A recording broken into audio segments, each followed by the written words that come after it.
Hey, what's up, guys? Yeah, so very short video that I just want to prove this this theorem. This theorem will be used in the prime number theory. So basically, 2n choose n will less or equal to 2 to the 2n, 2n to the 2n divided by 2n plus 1.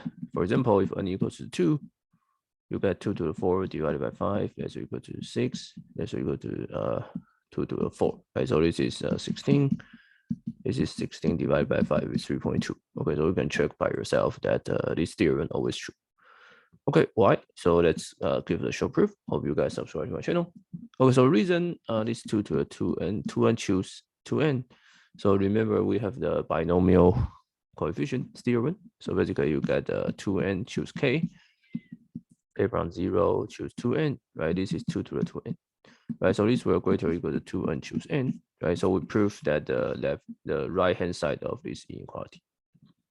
Okay, and then notice 2n choose k, right? So by your Pascal triangle, you know that 2n choose k less or equal to 2n choose n for every k,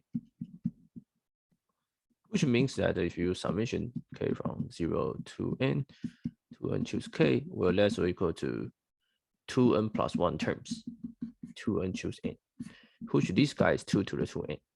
So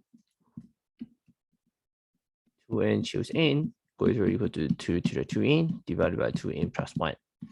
Okay, and the right hand side is just 2 to the 2n. Okay, so very simple. See you guys next videos.